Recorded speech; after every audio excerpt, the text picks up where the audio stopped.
Bonjour, bon après-midi, bonsoir, Balandino sur Étoile Inès TV. Grande et ma joie de vous retrouver encore une fois aujourd'hui. Moi, c'est votre frère Francis. Hein? Moi, c'est votre frère Francis. Je suis juste motivé par le souci de voir notre pays changer. Voilà pourquoi j'ai été proposé par la propriétaire de la chaîne, la très belle dame que vous voyez là. C'est elle qui m'a proposé d'avoir une tranche là où je parle politique parce qu'elle savait que je suis quelqu'un qui aime vraiment la politique, qui aime les informations. Alors elle a dit pourquoi ne pas avoir cette tranche qui s'exprime sur la politique. Alors après beaucoup de réflexion, j'ai finalement accepté de commencer décryptage politique depuis l'année passée, je pense vers le mois de juillet que j'ai commencé décryptage politique. C'était d'abord des lives, vous allez vous rappeler, c'était des lives d'une heure. Mais vu que le temps ne me permettait pas de faire toujours ces lives vraiment, parce que c'était du lundi au vendredi, alors je m'étais dit pourquoi ne pas avoir juste chaque jour 20 minutes, 30 minutes, là où je parle du sujet du jour. Voilà pourquoi cette année, on est là sur le plateau, dans le studio de Étoile Inès TV. On est là pour vous parler politique. Et je vous rappelle que décryptage politique ou Étoile Inès TV, c'est pas seulement sur YouTube. Allez sur Instagram, vous allez nous voir Étoile Inès TV sur Instagram. Allez sur TikTok, on est là. Allez sur Facebook, on est là. Sur YouTube, on a déjà accumulé plus de 100 000 abonnés. Sur TikTok, on est en train, parce que on a juste commencé il n'y a même pas 2 semaines, mais on est déjà vers les 5 000 abonnés. Sur Facebook, on a 21 000 abonnés. En tout cas, allez vous abonner sur toutes ces plateformes pour ne rien rater parce qu'il y a des informations qu'on vous passe que sur qu'on ne vous passe que sur Facebook. Il y a des informations qu'on ne vous passe que sur TikTok. Il y a d'autres informations qu'on ne vous passe que sur YouTube. Alors, allez vous abonner partout pour ne rien rater parce qu'on vous promet, vous le savez déjà, ce qu'on fait, c'est bien. Hein? Donc, conseil, analyse, vous aimez ce qu'on fait, voilà pourquoi vous êtes là. Alors, je vous prie vraiment d'être là, de vous abonner sur toutes nos pages pour ne rien rater. Et aussi, je vous prie de partager nos émissions parce que ne suffit pas seulement que vous puissiez vous abonner, partagez les émissions pour que beaucoup de gens puissent les suivre. Si vous aimez ce qu'on fait, en tout cas, soutenez-nous. C'est votre seule façon de nous soutenir. Aimez, likez, partagez nos émissions pour nous encourager. Hein? Avec toute humilité, je vous le demande. Alors aujourd'hui, sur Décryptage politique, nous allons parler de la liste noire. Hein? La liste noire de Corneille Nangaa. Corneille Nangaa a révélé une liste noire. Hein? La liste noire, un peu comme Donald Trump avec la liste on appelle ça Epstein. Epstein, je ne sais pas vraiment. La liste de 3 millions de pages, cette liste secrète, là où il y a des personnalités du monde entier. Même Joseph Kabila a été cité sur cette liste. Donc, maintenant, pour Nanga, c'est pas 3 millions de pages, mais Corneille Nangaa a révélé la liste noire des personnalités qui travaillent pour la rébellion, qui travaille contre le régime de Félix Tshisekedi. Je vais vous révéler ça tout à l'heure, mais avant cela, je tiens d'abord à vous partager une information. Hein, une information. D'une part, ça m'a fait rire. C'est un peu, c'est hilarant, mais de l'autre part, vous voyez comment ou combien les Africains sont devenus courageux, si je peux dire. Ils sont devenus ils n'ont pas peur seulement de la mort, mais ils peuvent se tenir devant les Occidentaux. Alors, pourquoi je dis ça? Le général, euh, le général nigérian Ibro Amadou a annoncé la signature du décret gouvernemental sur la mobilisation des Nigérians pour être prêts au combat contre la France. Il a annoncé, moi-même, j'ai suivi la vidéo personnellement. Selon lui, la France était derrière le pillage du Niger. Alors, la France s'est amassé beaucoup de minerais du pays du Niger. Alors, la France se préparait à attaquer encore une fois le Niger parce que le Niger, je vous rappelle que le Niger, le Mali et le Burkina Faso étaient les pays qui avaient étaient les premiers pays à avoir renoncé à l'armée française, à avoir dit l'armée française doit se retirer. On ne doit plus avoir des relations diplomatiques avec la France avant que le Sénégal ne puisse emboîter le pas. Vous allez vous rappeler, l'année passée, le président sénégalais avait annoncé le retrait de l'armée française du sol sénégalais. Alors, le Niger a dit, a eu cette audacité de dire, en tout cas, on est prêt, on a signé ce décret, on est prêt à nous battre contre la France. Il faut avoir le culot dans la vie. Il faut avoir le culot dans la vie parce que, euh, parce que si vous voyez, par exemple, un chien qui aboie devant un éléphant, c'est-à-dire que ce chien, soit il a été drogué, soit il a juste du kilo. Alors, c'est un peu ce qui se passe. Je ne sais pas qu'est-ce qui a pris au gouvernement nigérian d'en arriver jusque-là. Je sais qu'on peut haïr la France. Oui, la France est derrière la misère des Africains. C'est une réalité, c'est connu de tous. La France est derrière la misère des Africains. Oui, mais est-ce que vous pouvez haïr tellement la France que vous devez dire que vous devez déclarer la guerre contre la France? La France, aujourd'hui, bien sûr, on vit dans un pays de droit, il y a la liberté d'expression, il y a des ONG, il y a des Human Watch consorts. Donc, vous ne pouvez pas tout faire hein, et échapper à la justice. Il y a toujours quelqu'un qui voit et quand vous faites ce qui ne respecte pas les lois internationales, vous pouvez passer devant la barre. Alors, mais est-ce que cela maintenant veut dire que des pays comme le Niger peuvent entrer en guerre contre la France ou bien déclarer la guerre contre la France? Moi, je pense que selon moi, là, c'est juste selon moi, je suis responsable de ce que je dis. Le Niger euh, c'est bien ce que j'ai entendu là. C'est avoir le Niger a ce culot là. C'est un pays qui se veut indépendant, un pays qui se veut être prêt à n'importe quelle éventualité, un pays qui se veut être prêt à combattre le néocolonisme. Oui, c'est bien beau tout ça. Mais il y a des choses que nous ne devons pas ignorer. Et surtout quand on est africain. Il y a des choses qui ne changent pas ou qui ne changeront jamais. Aussi longtemps qu'on est en Afrique, c'est comme si euh, on est condamné à vivre cette vie. C'est-à-dire, chaque fois qu'il y a des leaders qui se lèvent pour changer les choses, dans la plupart des cas, ces gens-là sont assassinés, sont tués. Parce que moi, j'ai personnellement suivi des Blancs dire notre politique, c'est maintenir l'Afrique pauvre pour que l'Afrique, parce que la misère de l'Afrique contribue au développement des autres continents. Si l'Afrique se développait, les autres continents vont s'appauvrir.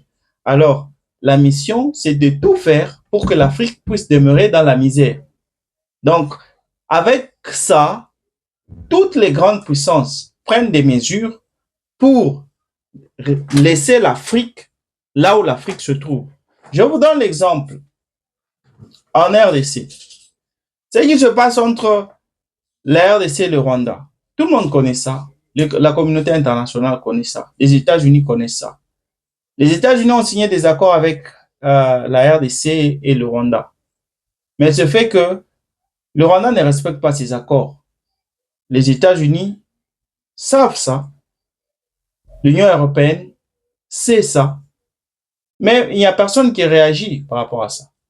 Quand on demandait les sanctions contre le Rwanda, que ce soit c'était ni la communauté internationale, c'était ni l'Union européenne, ni les États-Unis qui ont intervenu. Pourquoi? Parce que toutes ces organisations internationales travaillent pour des mêmes causes. Il y a certaines choses que ces gens-là ne peuvent pas changer. C'est-à-dire, si un peu comme ça se fait en Libye, les Américains ont décidé de détruire la Libye. La France ne peut pas intervenir en Libye pour dire non, non, nous, on va venir t'aider. Non. Il y a des raisons pour lesquelles on veut maintenir la Libye là où elle est. Il y a le pétrole qui est là. Il y a Kadhafi qui était là. Il y a des histoires là-bas. Alors la France, elle ne peut pas intervenir pour changer cela.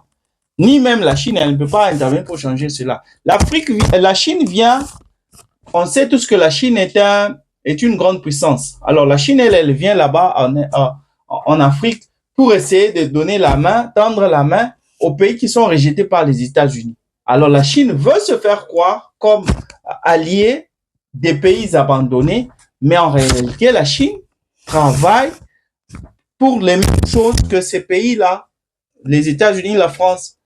La Chine ne vient pas pour changer les choses en Afrique. La Chine vient profiter, vient piller. On a signé des accords depuis 2008 avec la Chine. On croyait que la Chine était meilleur allié que les États-Unis. Mais depuis 2008, qu'est-ce que la Chine a fait en RDC? Donc, vous comprenez. Alors, le Niger, dire que le Niger déclare la guerre contre la France, en tout cas, je comprends pourquoi en France, c'était comme un non-événement parce que on n'a pas annoncé cela, on n'a pas parlé de ça. Parce que c'est comme une humiliation que de dire que le Niger veut déclarer la guerre contre la France. Ça va se passer comment? La France fait partie des grandes puissances du monde.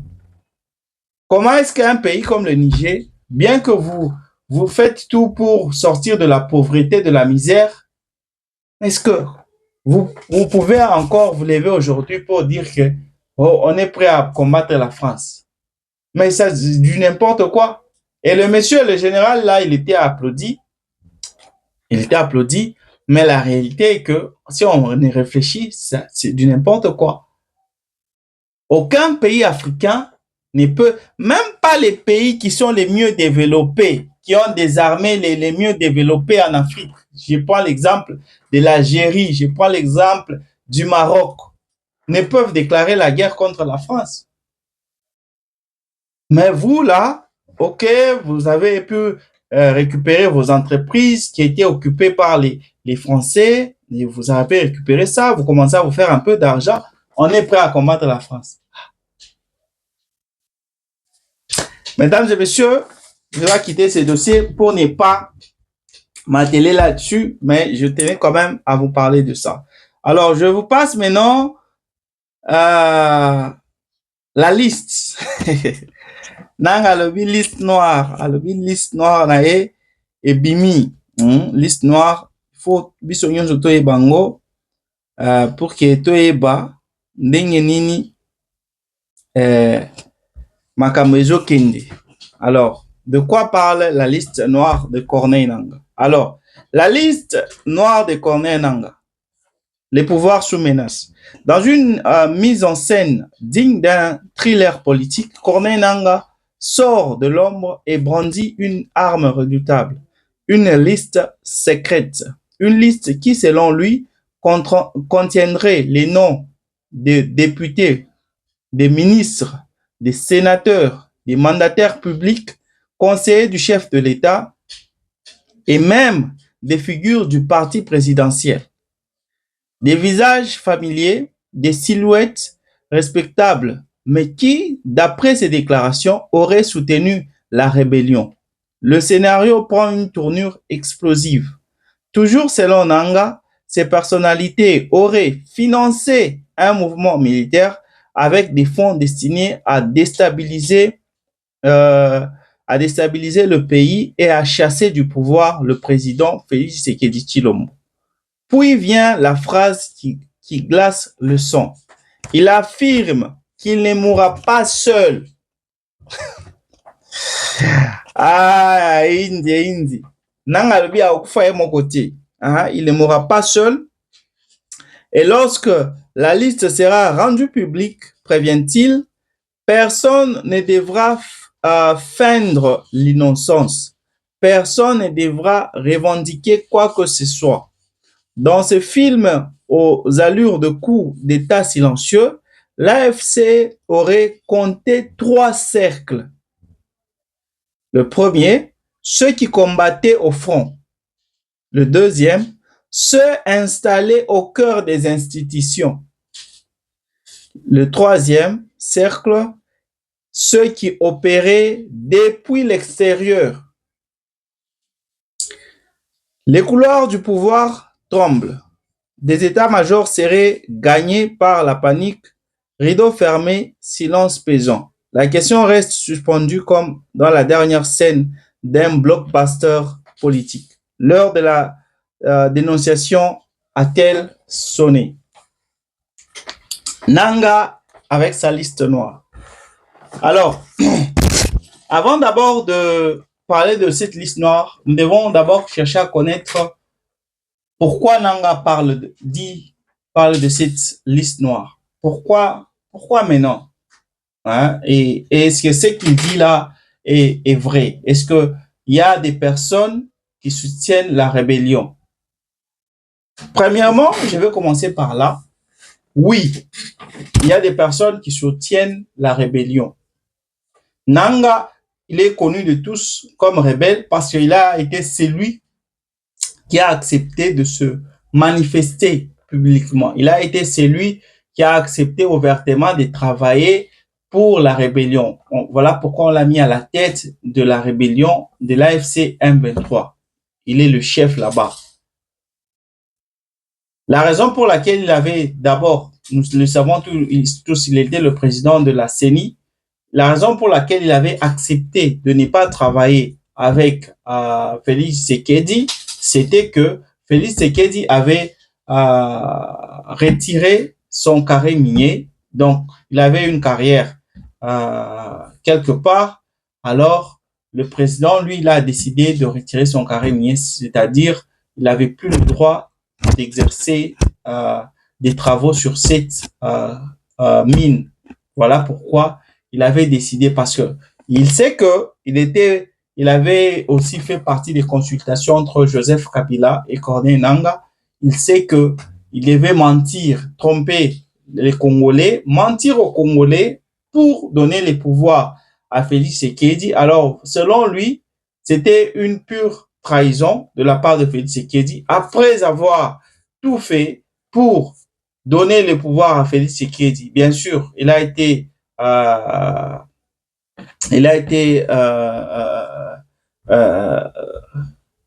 côtoyé, ou bien il a été instruit par Joseph Kabila pour faire passer Joseph Kabila, parce que celui qui devait gagner ces élections, c'était Martin Fayulu. Alors, lui, il a participé à cela. Il a fait que Joseph Kabila puisse être président de la République. Et quelques mois après, c'est comme la récompense et tout ce qu'il avait fait là. Le président décide de lui retirer son carré minier. Voilà pourquoi il avait décidé de quitter Kinshasa et devenir rebelle. Alors, quand Kagame avait besoin de quelqu'un pour être à la tête de l'AFC M23, vous le savez, avant, l'AFC n'existait pas avant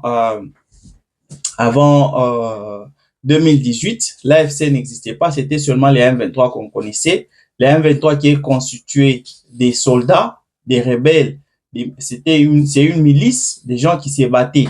Alors, Kagame a décidé de changer parce que son plan maintenant, c'était pas seulement prendre des localités, mais il voulait qu'il y ait une administration politique qui puisse gérer les entités occupées par les M23. Voilà pourquoi ils ont créé l'AFC. Ça s'est passé au Kenya. Ils ont créé l'AFC M23 au Kenya devant William Ruto. Ils ont créé ça là-bas. Ils ont ainsi nommé Nanga parce qu'on voulait qu'il y ait un Congolais soi-disant à la tête de cette rébellion. Pourquoi j'ai dit soi-disant? Nanga n'est pas naturellement congolais. Nanga est un sud-soudanais qui s'est retrouvé il vient d'une ethnie nomade. Alors, chaque fois qu'il s'est promené d'une contrée à une autre, il s'est retrouvé au Congo. C'est là qu'il a poursuivi ses études, il a étudié et puis il est devenu ce que nous connaissons de lui aujourd'hui. Donc, Nanga n'est pas originaire du Congo. Il est du Sud-Soudan. Alors, Nanga a accepté de présider cette rébellion par cette haine qu'il avait envers le président Félix Tshisekedi. Alors, il est devenu l'ennemi du peuple, l'ennemi juré, ou je dirais du moins pour certains, parce que ce n'est pas tout le monde contre Nanga. Vous allez vous rappeler quand il y avait fracture entre les membres de l'UDPS, Nanga avait tenu une réunion. Il avait dit qu'il y avait des gens qui l'appelaient, des gens même de l'UDPS, des membres de l'UDPS qui disaient quand est-ce que tu vas venir ici, hein? Quand est-ce que tu vas venir à Kinshasa pour nous débarrasser de ce type ici? On ne veut pas de lui. Viens vite, le plus tôt possible, nous t'attendons. Alors, Nanga, lui, de son côté, il avait dit, en tout cas, si je devais venir, je peux venir même aujourd'hui. Mais nous voulons encore gérer ce problème ou gérer cette crise diplomatiquement. Voilà pourquoi je ne veux pas jusque-là aller jusqu'à Kinshasa. Mais si je veux aller à Kinshasa, même demain, je peux y arriver. Rien ne peut m'empêcher. Alors, il y avait beaucoup de gens qui avaient interprété ce qu'il avait dit comme étant un mensonge.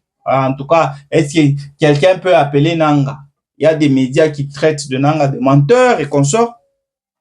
Mais la réalité est celle-ci. La réalité est telle que il y a des personnes dans le gouvernement, il y a des personnes dans les institutions de la République qui travaillent encore pour la rébellion. Pas seulement qu'ils financent la rébellion, mais il y a des personnes dans les institutions de la République qui ne travaillent pas pour Félix Tshisekedi, ou je dirais, qui ne verraient pas d'un mauvais œil la destitution du président Félix Tshisekedi par Nanga. C'est-à-dire, si le Corneille Nanga décidait d'atteindre Kinshasa, ces gens-là n'en feraient pas un problème. Ils n'auraient pas un problème avec ça. Je vous avais dit déjà, Vital Kamerhe, lui qui était président de l'Assemblée nationale l'année passée, qui avait décidé de quitter lui-même, il était au courant même du jour de la mort de Félix Tshisekedi, de la présumée mort de Félix Tshisekedi, parce qu'il y a un coup d'État qui était déjà planifié. On connaissait même le jour où Félix Tshisekedi devait être tué. Alors lui, Nanga, Vital Kamerhe, lui connaissait déjà ça, mais il était silencieux.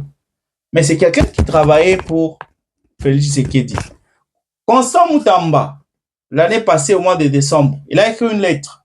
Il a dit que le problème, ce n'est pas le président. Il ne condamnait pas plus le président. Il a dit le problème, ce sont les personnes avec qui le président de la République travaille. Nous avons dans le gouvernement congolais, il y a des personnes qui ne travaillent pas pour les Congolais. Il y a des personnes qui travaillent pour le Rwanda. Il y a des personnes qui travaillent pour la rébellion. Il y a ceux-là qui sont neutres. Je vous donne l'exemple de Willy Michiki, qui est député national. Mais en même temps, il est le président ou le chef commanditaire des M23. Il était un jour sur le plateau de TV5, qu'est-ce que je dis là, de Télé 50, la chaîne à Joseph Kabila. On lui a posé la question, est-ce que les M23 ne constituent pas une menace pour le pouvoir de Kinshasa, il a dit, si ces gens-là ne sont pas bien encadrés, si les M23 ne sont pas encadrés, oui, ils peuvent constituer d'une bombe à retardement. Donc, je peux même vous dire que on le sait tous, les Wazalendo sont divisés. Leur chef dit que ces Wazalendo peuvent être une bombe à retardement. Mais déjà, au sein de ces Wazalendo, il y a ceux-là déjà qui ont déjà tourné le dos contre le pouvoir de Kinshasa, qui sont déjà devenus des rebelles. C'est-à-dire que c'est juste question de temps. Si c'est les autres qui ont décidé jusque-là de se battre pour la patrie, si le gouvernement ne prenait pas soin de ces gens-là peuvent devenir une rébellion. Et le député national, même Willy Michiki, avait dit qu'il était prêt à abandonner même son poste de député national. Si quelqu'un parvient à dire ça, c'est parce qu'il connaît la réalité d'être rebelle en RDC ou les bénéfices de la rébellion. Parce que imaginez que vous êtes rebelle en RDC. Vous avez une rébellion à vous, vous avez des gens qui travaillent pour... Parce que ces gens-là, toutes ces milices que nous avons en RDC, ce ne sont pas juste des gens qui sont là pour tuer, tirer sur des gens, les gens meurent et puis on s'assoit et puis on commence à faire l'agriculture. Non. Ces gens-là toutes ces milices sont en train de piller les minéraux congolais. Ou bien, soit ce sont ces mêmes soldats qui pillent les minéraux, soit ces soldats utilisent des jeunes, des villageois de ces contrées-là pour les forcer à cultiver, à chercher les minéraux et comme ça, eux peuvent vendre ça et se faire de l'argent.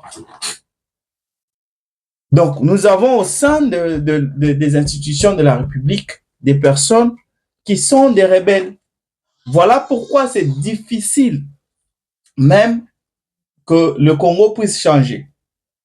Parce que aussi longtemps que le président de la République ne sait pas quelles sont les intentions des personnes avec qui il travaille, le Congo aura toujours un problème. Parce que vous donnez de l'argent à celui-ci, cet argent est destiné à aller à l'Est, à aller s'occuper des personnes sinistrées, aux personnes victimes de la guerre. Cet argent est détourné. Moi, ce qui m'énerve dans tout ça, c'est que le président connaît, ou je peux dire, il connaît en majorité les personnes qui ne travaillent pas pour lui. Mais que fait le président par rapport à ces gens-là? Le président connaît les personnes qui ne travaillent pas pour lui ou qui ne travaillent pas pour les Congolais. Mais le président ne prend pas d'action pour mettre ces gens-là dehors. Voilà pourquoi je ne cesse de dire, notre pays a besoin d'un dictateur, d'un soldat. C'est lui qui est prêt à tuer. Oui. Parce que dans notre pays, si on avait un homme comme par exemple Mobutu Sese Seko, je ne pense pas que ces gens-là allaient tenir encore dans le gouvernement. Parce qu'avec Mobutu Sese Seko, vous ne badinez pas. Vous ne respectez pas les recommandations, la constitution, vous ne respectez pas votre travail, vous êtes mis à côté.